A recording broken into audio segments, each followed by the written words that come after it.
All right, so I have Elyse Resch and Caitlin Cordell, the co-founders of the Intue app here today. And I'm so excited to talk about not only the app, but all things intuitive eating and just how things are changing with technology and whatnot. We also have, like I said, Elyse Resch here, who is one of the co-founders of intuitive eating. And I did fact check this that before we started recording, the last time I talked to Elyse was around her 80th birthday, which I'm going to scream from the rooftops. I don't know if you want me to, Elyse. I should have asked you that. But Okay.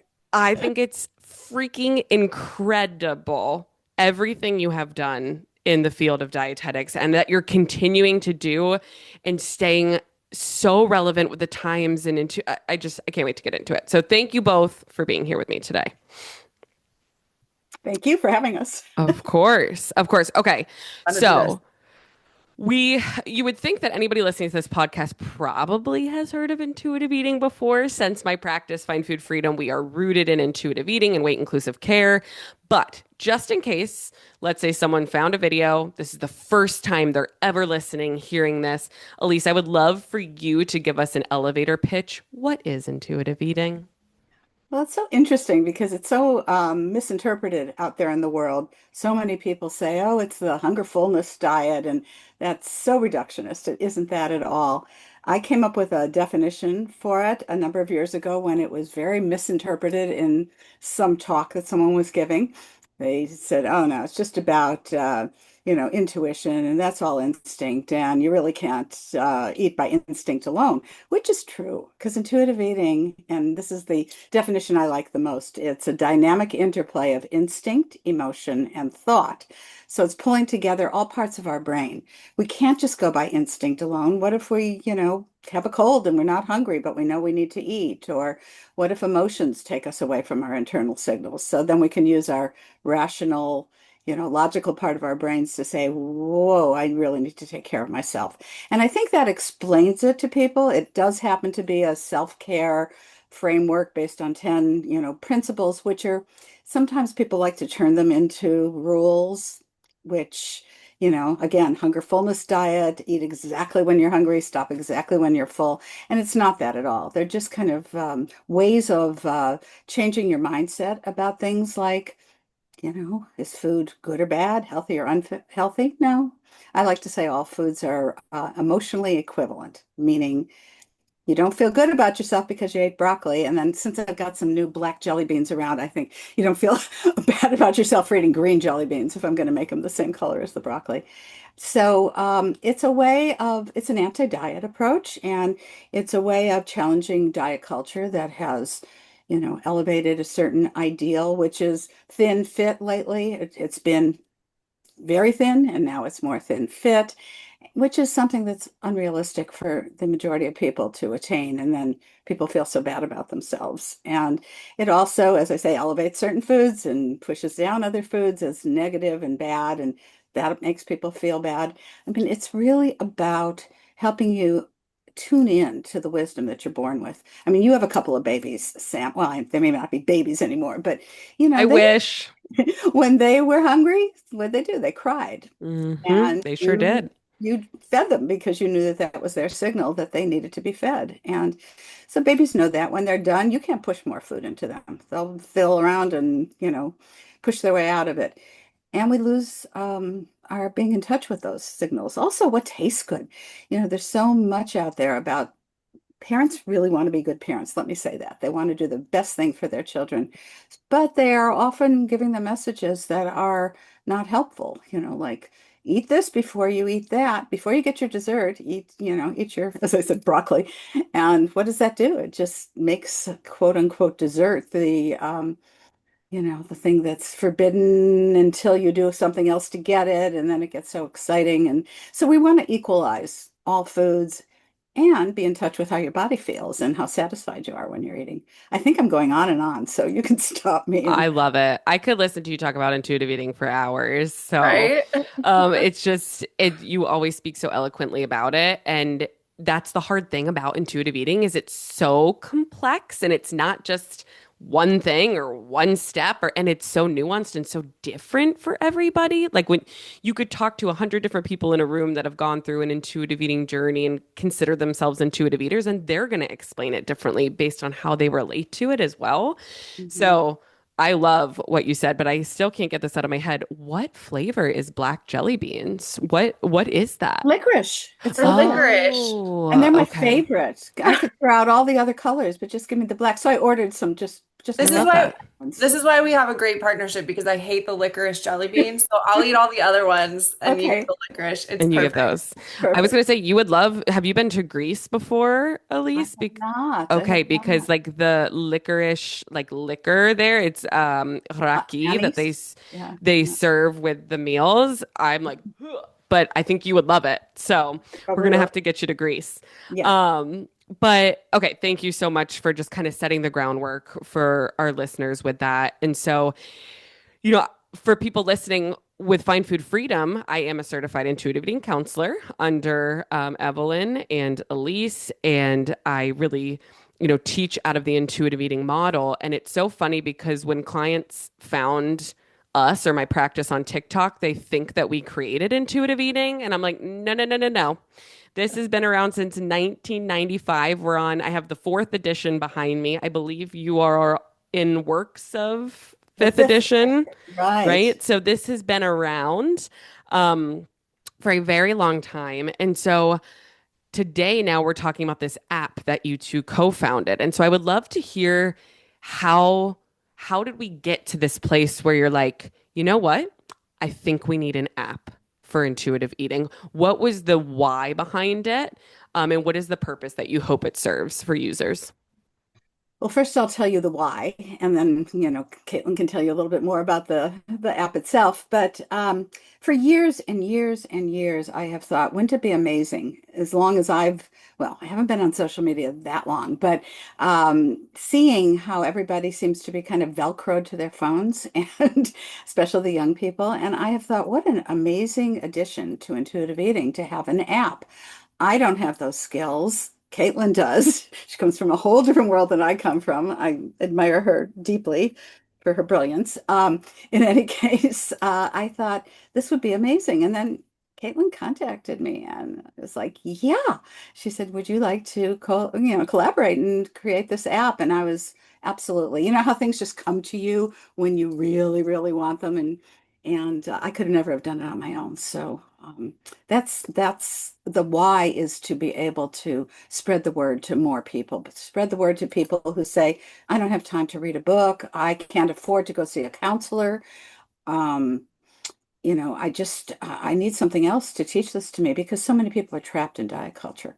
So really it's to be something that helps people out of this horrible world where they feel bad about themselves and start trusting their own wisdom and feeling good about their eating and their bodies.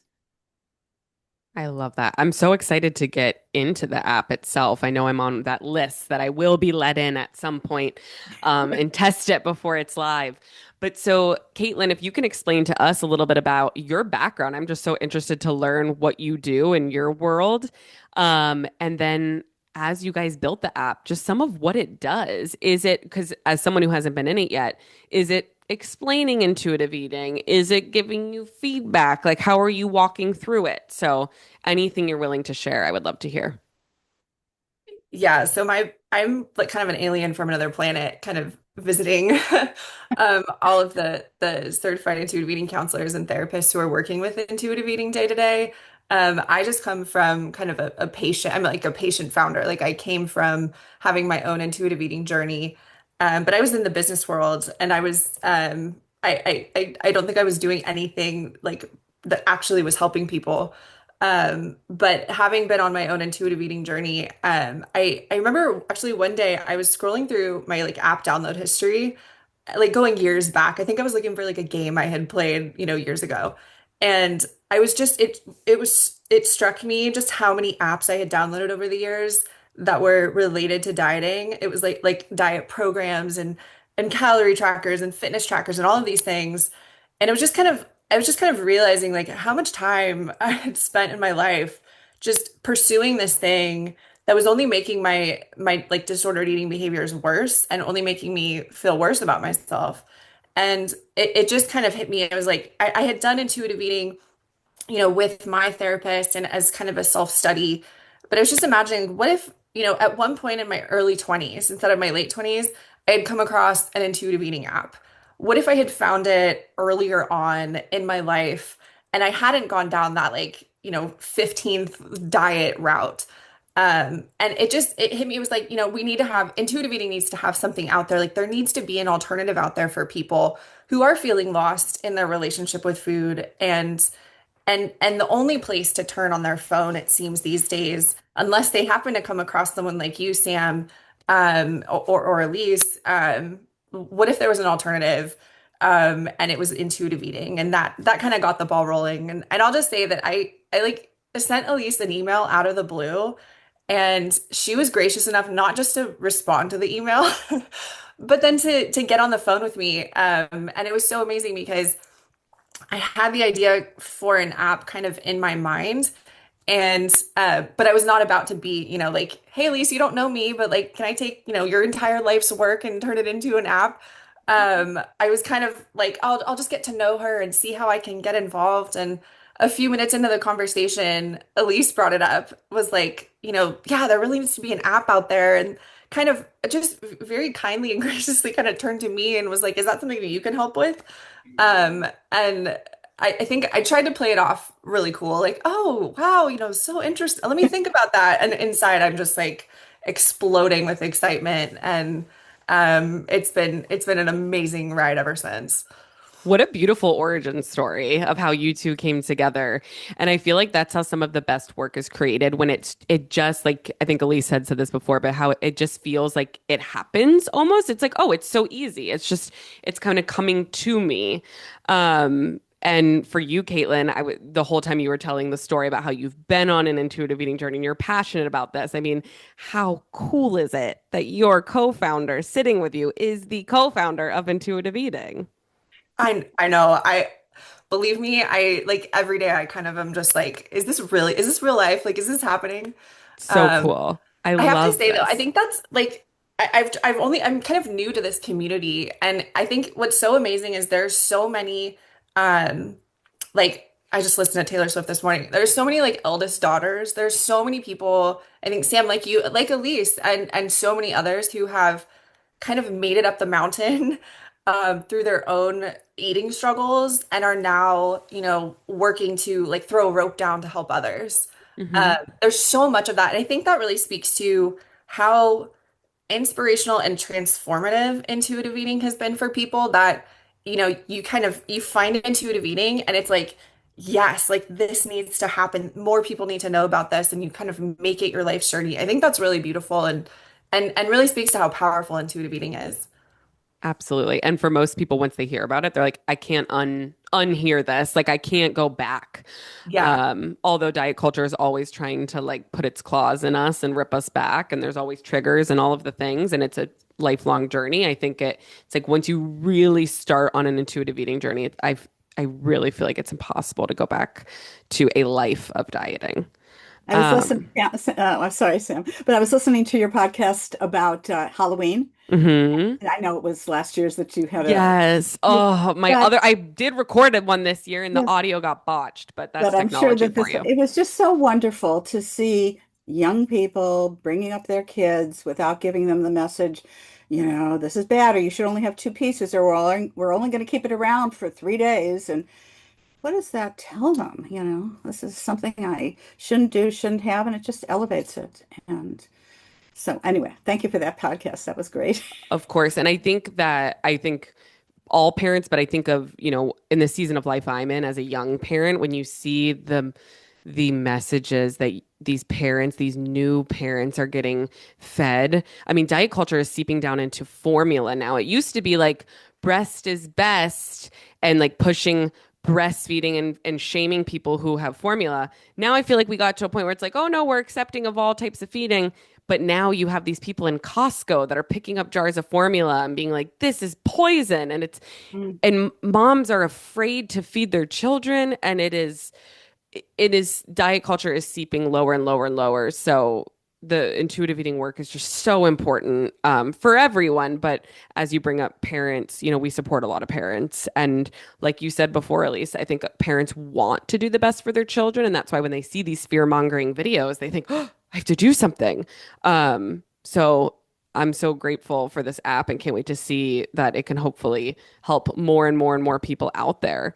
So let's talk about the app. Let's say I download the app, I get into the app. What is the user experience like? Or for those listening, once they're able to download the app, which obviously we'll put all of those links in the show notes and whatnot.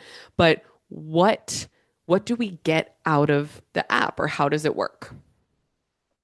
Yeah, so I think really the gap that the app is filling in the intuitive eating world is that a lot of people when they start to understand intuitive eating conceptually, day to day they still feel a little bit lost.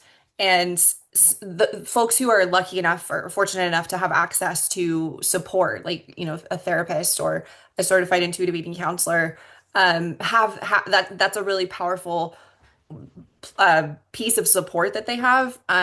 But there's not really a way for clinicians to support their clients between appointments, or again, just to get that day-to-day kind of partnership. And so we wanted to create an app that was kind of like a coach that you could carry around in your pocket, and that would always give you something that had related to intuitive eating. So in the app, we have daily kind of mini lessons, so you can get kind of your daily hit of something intuitive eating, and those daily lessons are really the building blocks to these larger transformations in your mindset and in your habits.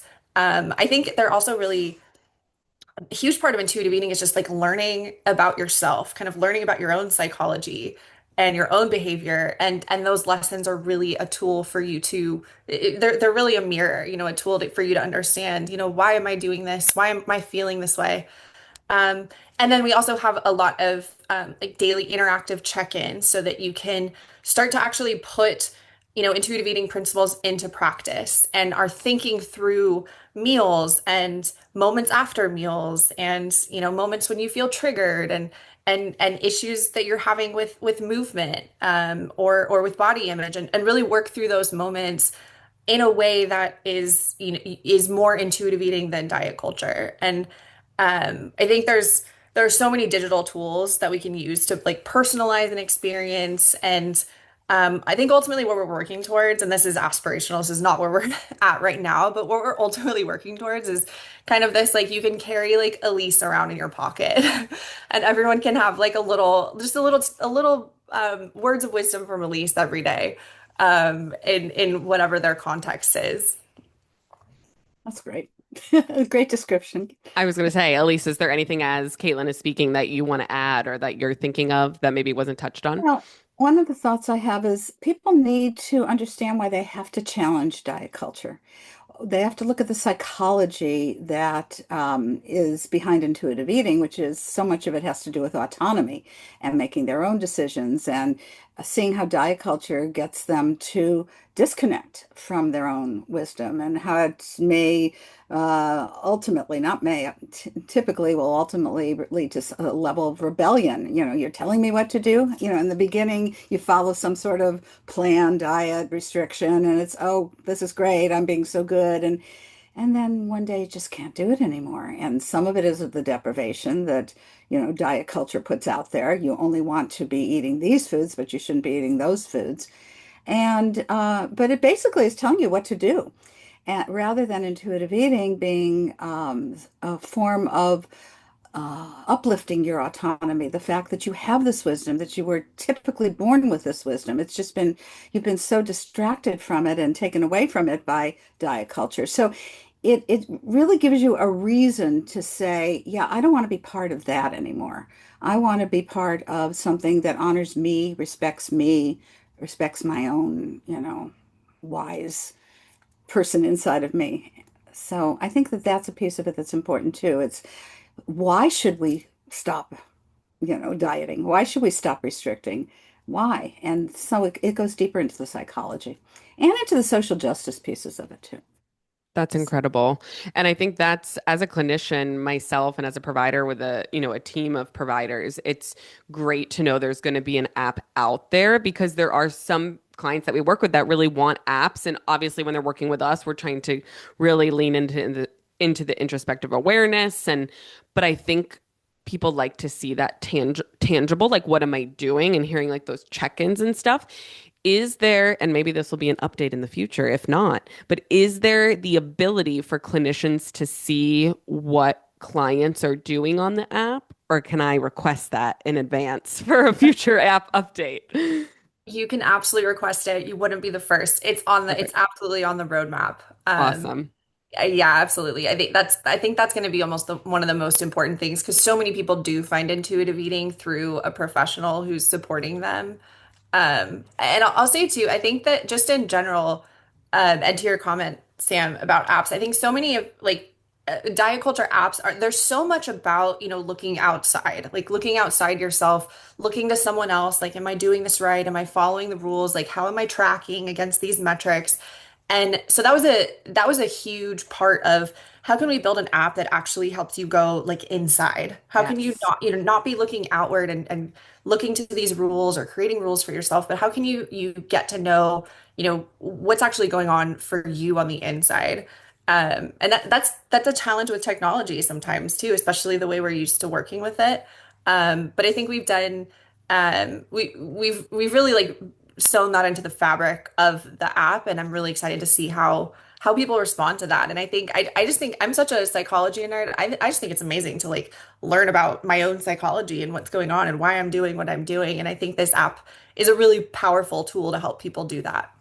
Yes. Well, I'm definitely excited to dive into it because that was a question I kind of had for you guys, but you really just touched on it is how so much of our world, especially as technology and AI and all of these things are enhancing, it's like people or bots doing things for us, right? And like any question about nutrition or macros or anything, people are typing in these like massive calorie meal plans and like all of this stuff. And it's like, how do we turn inward? How do we continue to focus on that? And so to know that there's going to be a piece of technology out there that as an intuitive eating counselor, I can fully trust and know that there is not a lick of diet culture in it, Yeah. that makes me so happy because I do have clients that will maybe want some type of app that they'll take a picture of what they're eating to then track like how they're feeling after the meal. Maybe they're working on feeling their fullness or their hunger cues and just really tapping into that. But I'm always hesitant to have them use anything unless it's something I know exactly what it is because it can easily have diet culture, interwoven into it. So We're that calling is it Yeah, the and I incredible. think official intuitive, sorry, Caitlin, Yeah. the official intuitive eating app, because there could be a lot of other people who are, you know, going to try to I don't know how do you represent deal with themselves. that, Elise, when you see like, do you eat? Because like, okay, I'm just going off tangent now, but I know when I talked to Evelyn years and years ago, I hold on to this quote she gave me of like, don't bother engaging with someone unless they're reachable or teachable. But when you stumble upon or get sent, because I'm sure you do, get sent accounts that it'll be like intuitive eating weight loss coach, like, do Mhm. you just say, I don't have time to deal with this? Or like, how do you cope I with all of actually do this? respond to some people. Yeah. I write to them, Yeah. and I'm very busy. I have a lot of things on my You plate, sure but do. That's why I'm like, do you have time for this? How do you do this? and there have been a couple of people who have said they want to be intuitive eating or certified intuitive eating counselors. I talked to one woman, young woman, and she was like, "Oh no, I've never read the book." It's like, you know what? I just don't think this is the time for you to be doing that. But I think one of the what's underneath some of the questions you're asking right now is that I have some very deep feelings when somebody tries to steal what we're doing, but then Hmm. misrepresent it. Yes. I will not name it, but there is an app out there, a very popular, successful app that is using my words. Mm. Um, Evelyn and I decided at one point to download this particular app, and just so as we could see what it was coming up with, saying it Yeah. wasn't the diet app. Well, guess what? It was, and then claiming that it was psychological and using some of my words. We actually contacted a intellectual property lawyer to say, well, what do we do about it? And Yeah.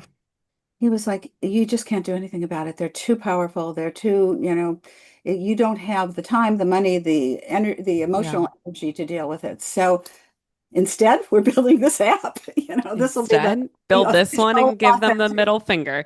app, I know right? exactly who you're speaking of without even saying the name. Yes, yes. Well, I feel like I have to ask you this, Elise. I know this isn't necessarily related to the app, but you were talking about like why is it important to stop dieting?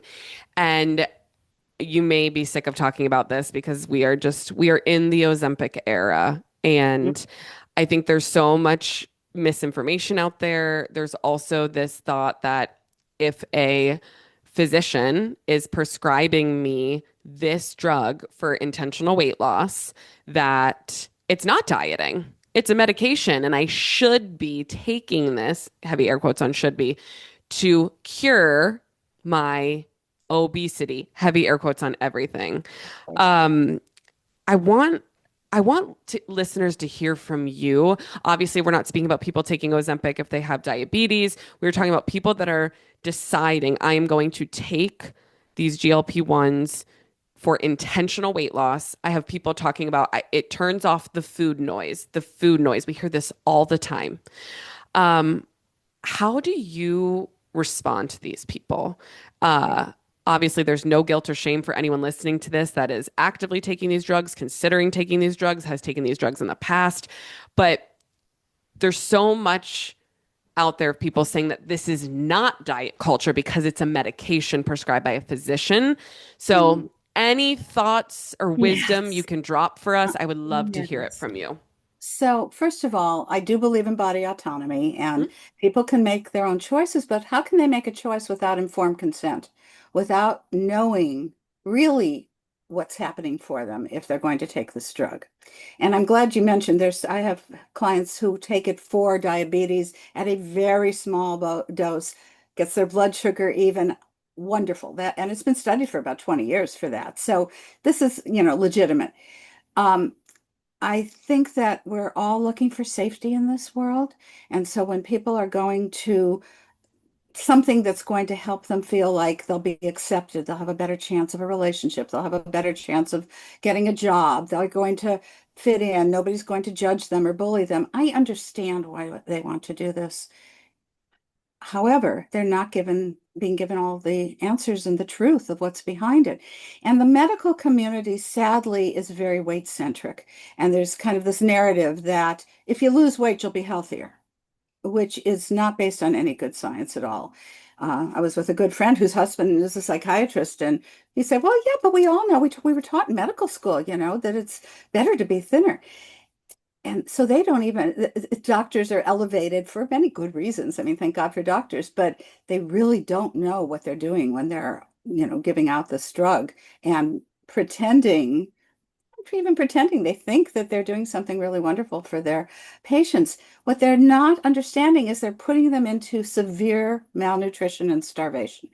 This drug takes away signals. This drug slows down stomach emptying, even goes to a point of gastroparesis, which is paralysis of the stomach. It can create pancreatitis, gastritis, you know, doing things to the body, possible thyroid cancer, things to the body, while it's giving them what they think is going to be their best life.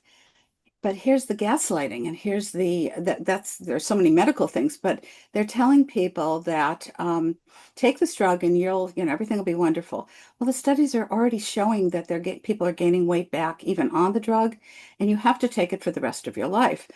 So people are going to end up having to fall off of it because they have terrible side effects, or they can't access it, or they can't afford it, or eventually, which I think is going to happen, it'll be taken off the market.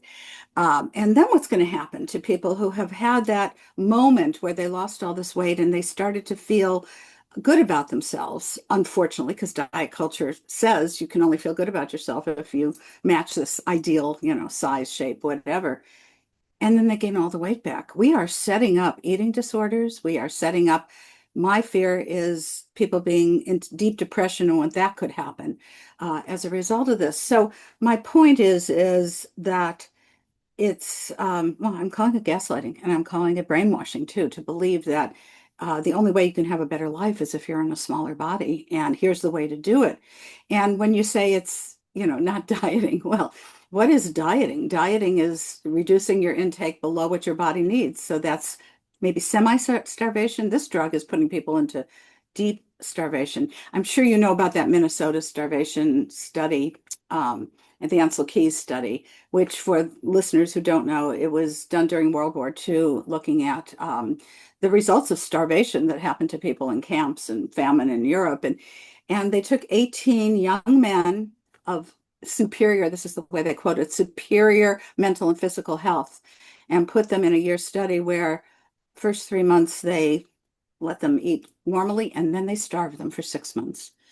And everything changed for them. I mean, they ended up with severe eating disorders. These are people who had, you know, no problems with eating, and depression, and low energy, and low sexual drive. And they became, some of them at the end of the study, when they were given more free access, became bulimic, couldn't stop eating. So it's just starvation does terrible physical harm and mental harm. And that's what this drug is doing.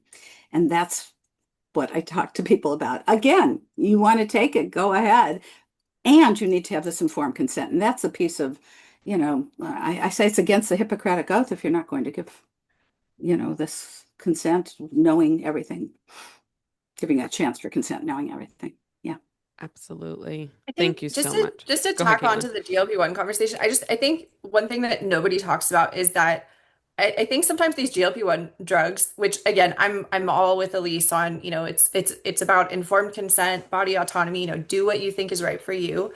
I just think that if you are going down that route of taking a GLP-1, there's such a risk that you are going to ignore the underlying issues that are going on in terms of not just your relationship with food, but your relationship with body, kind of how you relate to yourself. And it's kind of, my position is kind of very strongly like if you're going to go on a GLP-1, go on a GLP-1, make sure you know the facts, but also make sure that you are also working on your relationship with food and your relationship with your body. And, you can practice, and there are things that you can learn from intuitive eating while you're doing that. It can only benefit you to bring to bring more intuitive eating into your life, whether you're on one of these drugs or not. I think one of the dangers that we don't talk about is the risk of just ignoring what's going on, and these GLP-1s kind of acting as this kind of like surface level like band-aid, where we're not getting to the root of the issues. And I think people are shortchanging themselves if they're not also pursuing that kind of deeper healing. Thank you so much. Yeah, And I go want to ahead, address Elise. the food noise question. It's so Hmm. cute. I mean, not cute, but I'll ask a client, I'll say, "What do you think about this food noise?" And they go, "I don't have food noise anymore as an intuitive eater." The food, Exactly. first of all, one level of food noise is I'm hungry. I mean, that's, We it's all get food noise I'm, and we should. I'm That's a full. cue. But they're talking about the obsession, Yep. craving. Yep. And once you're an intuitive eater and all foods, as I said, are emotionally equivalent, you made unconditional, permission to eat whatever you want, then you're not haunted by all those thoughts of, oh, I wish I could have that. Oh, I'm at that party and they're all eating dessert. I can't have it, that kind of thing. So the food noise, we have to separate it from food signals that are legitimate Exactly. to this psychological response to deprivation and wishing, and well, these are people who have often been on many people who go on them have often been on many diets where they were deprived, and they're still, healing from the deprivation if they choose not to be on a diet again, and then they go on the GLP-1 and the deprivation also, starts again. So Yes. That app we did not mention before, I mean, so many others like it. So many people now are doing that with a GLP-1. And it just, to me, it's just like it's taking this like so-called antidote with the poison, kind of. You're still doing the things that got you to the place, mentally, emotionally where you are right now. And now you're taking this GLP-1 and thinking that all your problems are going to be solved. And it's really dangerous. I can see we're already seeing eating disorder rates growing, and I think it's even understated from where it is right now. Absolutely. Um, And thank you for addressing the food noise as well, because you echoed my exact thoughts, Elise, of that's what intuitive eating does. Like I've seen people talking about it on social. I saw this one video of someone being like, vacation when you're on a GLP-1.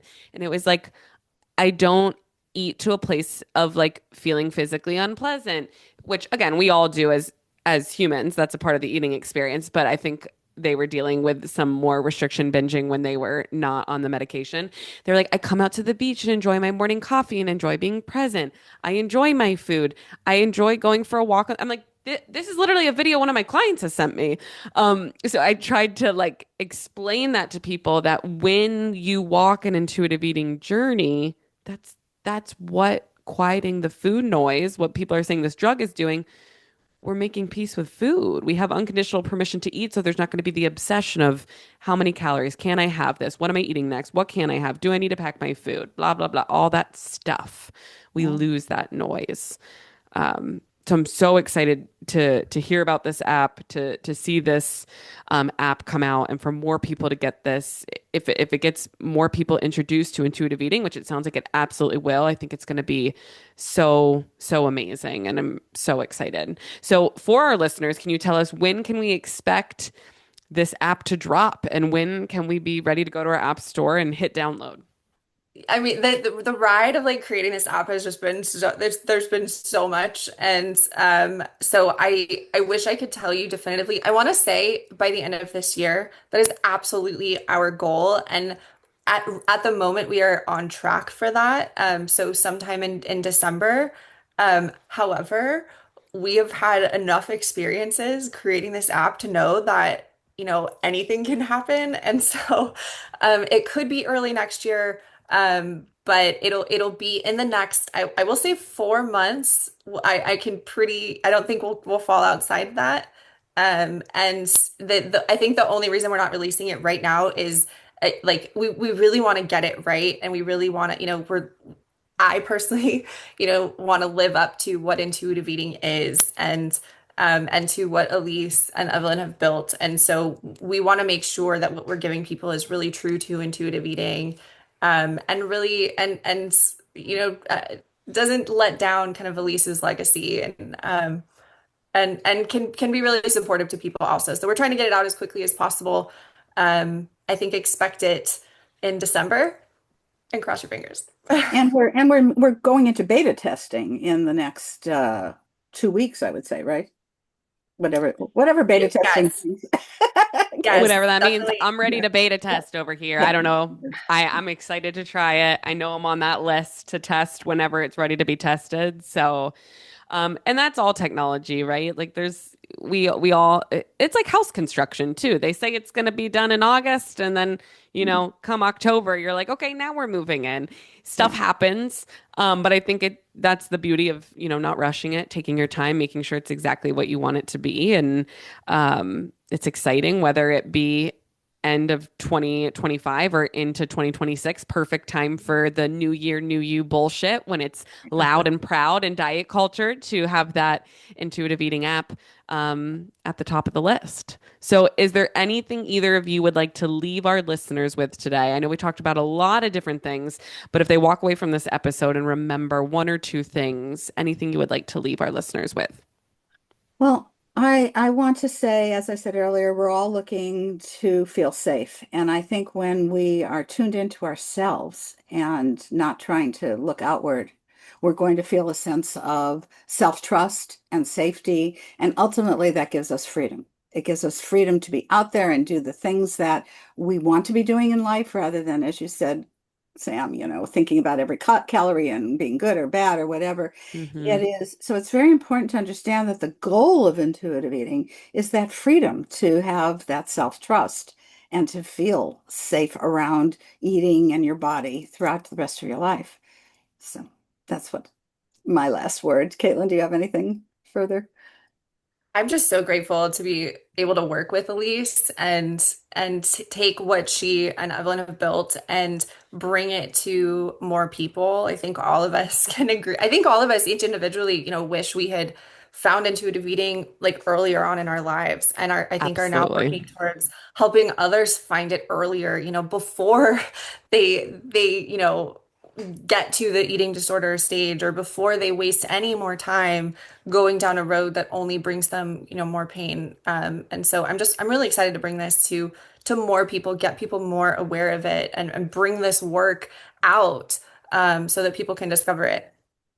Awesome. Thank you. Yeah, I've never had a client not say to me. So all my clients say, I wish I would have found this work sooner, no matter what age they are, right? Right. And I think that is such a testament to intuitive eating and all that it does. And it's not just intuitive eating, it's intuitive living. Like you said, Elise, it impacts every aspect of your life, every relationship, your Mhm. thoughts, your feelings. Like it truly impacts everything. So thank you, Elise, for co-founding such an incredible paradigm. And thank you, Caitlin, for helping bring it to life with Elise. Thank you for having us and spreading it to all of your listeners, which is Of, great. of course.